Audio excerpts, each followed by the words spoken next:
Well, most of the people can design good stuff in Photoshop, but Photoshop is not only about designing, it's about designing in given amount of time. For example, if you are doing a project and your client demanded you to complete in 3 days, and if you are messed up on Photoshop only, you need to find out where to do this thing, where to do this thing, and you are completely messed up, so it will take a lot of time.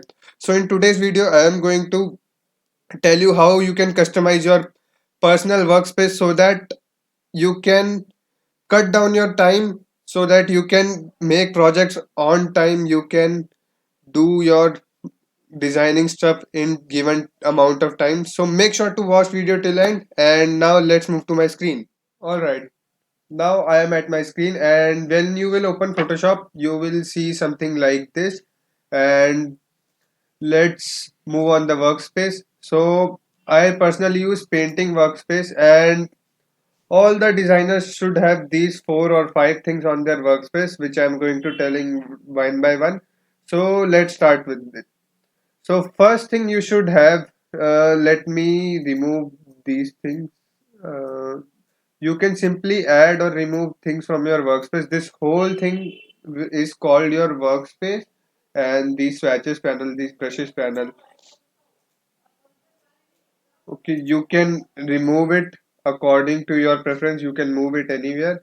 So the thing all graphic designers should have their on their workspace are, the first thing you should have on your workspace are brushes. So you, where you can find these all these things is in the window.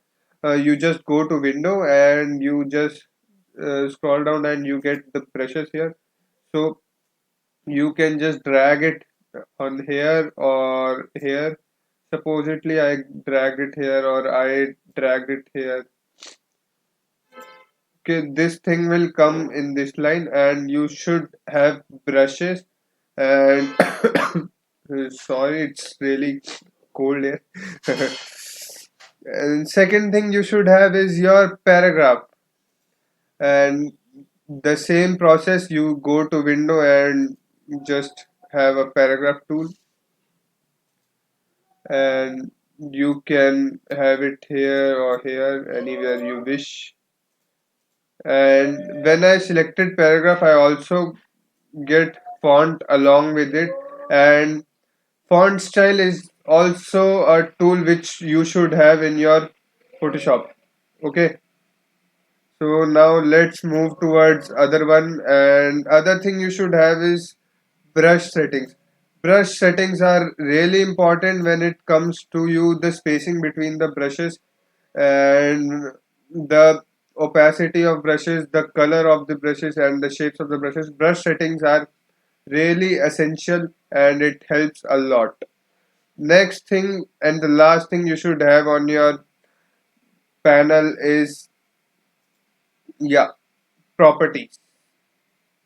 Properties is very necessary. For example, anything you select, you should have properties panel, and info is not required, it come along with properties, but you should have a properties panel. And one more thing, this is the bonus thing which many designers miss, and you should have in your workspace. And just a sec, where is this one? You should have a history, and it is very important and very necessary, as whenever you did something, for example you use brush and you want to go back, so you can just go back from history there, and no need to press control Z every time, because many of the time it has a limit to work. But history tool, you can go as much backward as you can according to your preference, and you can just save a lot of time.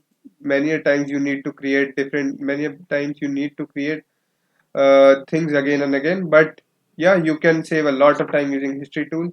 So yeah, that's it in the video, and in the next video I would be starting with some Photoshop tools which you require to learn. So see you in the next video. Till then, like the video, subscribe the channel, and share the video. So yeah, bye guys.